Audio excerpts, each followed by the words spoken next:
Everyone, ఈరోజు నేను discuss చేసే టాపిక్ వచ్చి మన ఛానల్కి వచ్చిన ఒక కమెంట్. నమస్తే, నేను మీ అనుష. వెల్కమ్ టు అనుష బెల్లం. ఫస్ట్ టైం మన ఛానల్ని ఎవరైనా చూస్తున్నట్లయితే సబ్స్క్రైబ్ చేసుకోండి, నచ్చితే లైక్ చేయండి, షేర్ చేయండి. కామెంట్ చేసిన వారు జ్యోతి రెడ్డి. అనుష గారు, మా పప్పాయ మొక్కకి పూత పింద రావట్లేదు. మొక్క ఏజ్ వచ్చి 1 year.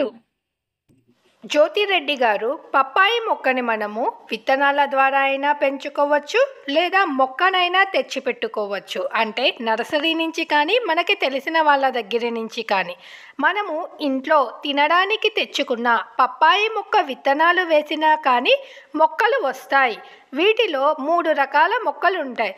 ఓన్లీ ఆడ పువ్వులు పూసే మొక్కలు, ఓన్లీ మగ పువ్వులు మాత్రమే పూసే మొక్కలు. రెండోది వచ్చి బయో ఫ్లవరింగ్ ప్లాంట్, అంటే మెయిలు ఫీమేలు 2 కలిపి ఉన్న మొక్క. అలా అయితేనే మనకి కాయలు కాస్తాయి.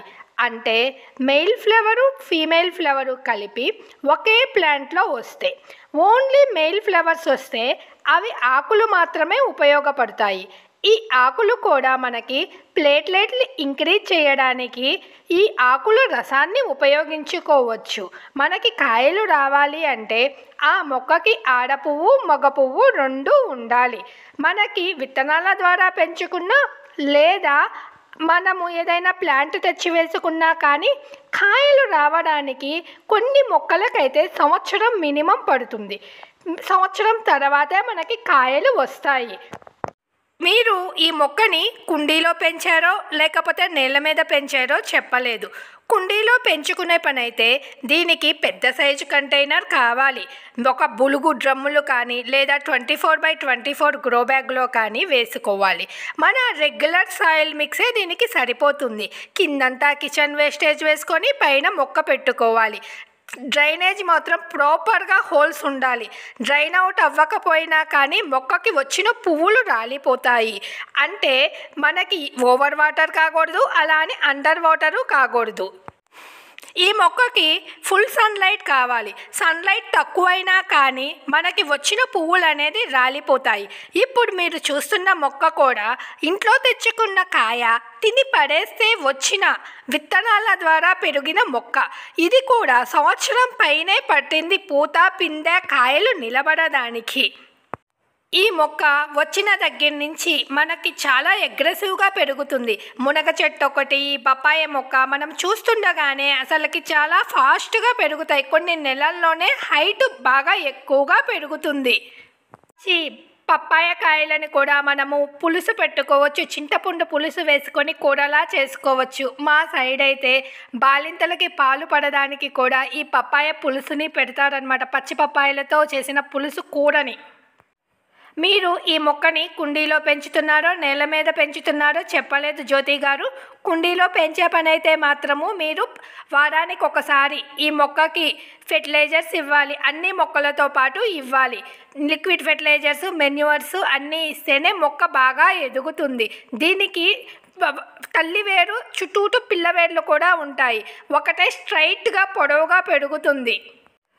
అన్ని పండ్ల మొక్కలతో పెంచుకుంటే ఈ పప్పాయి మొక్క చాలా లో మెయింటెనెన్స్ ప్లాంట్ అండి. ఫ్రూట్ ప్లాంట్లలో ఇది ఫెస్ట్లో వచ్చేసి ఫ్రూట్ ఫ్లైస్ బాగా ఎఫెక్ట్ చేస్తాయి. మిల్లీ బగ్స్ వస్తాయి, అప్పుడప్పుడు ఎపిడ్స్ వస్తాయి, ఆకుముడత తెగులు కూడా వస్తుంది. ఆకుల మీద కానీ ఆకుముడత తెగులు వచ్చినట్లయితే పుల్ల మజ్జిగ, ఇంగువ లేదా పసుపుని కలిపి ఆ సొల్యూషన్ని రోజు విడత రోజు కొట్టాలి.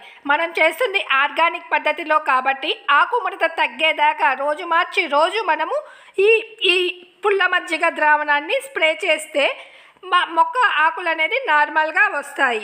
ఈ పుల్ల మజ్జిగ స్ప్రే చేయటం మూలాన మొక్కకి కాల్షియం ప్రాబ్లం కూడా తగ్గుతుంది.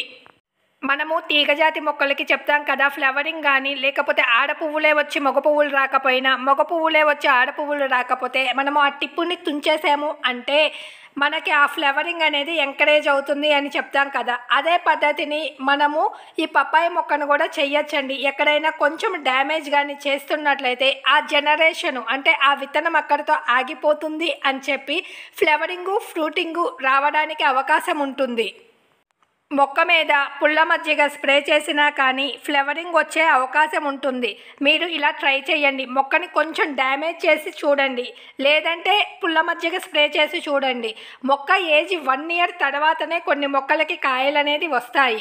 సన్లైట్ ప్రాపర్గా ఉందో లేదో చెక్ చేసుకోండి. కుండీలో పెట్టున్నట్లయితే ప్రాపర్ కుండీ సైజు, దానికి సరిపడా పోషకాలన్నీ ఉన్నాయా లేదా, లేకపోతే పైన మట్టి తవ్వేసి ఏదైనా కిచెన్ వేస్టేజ్ కానీ కంపోస్ట్ కానీ వేసేసి పైన నింపేసేసేయండి. దానికి కావాల్సిన పోషకాలని అందించండి.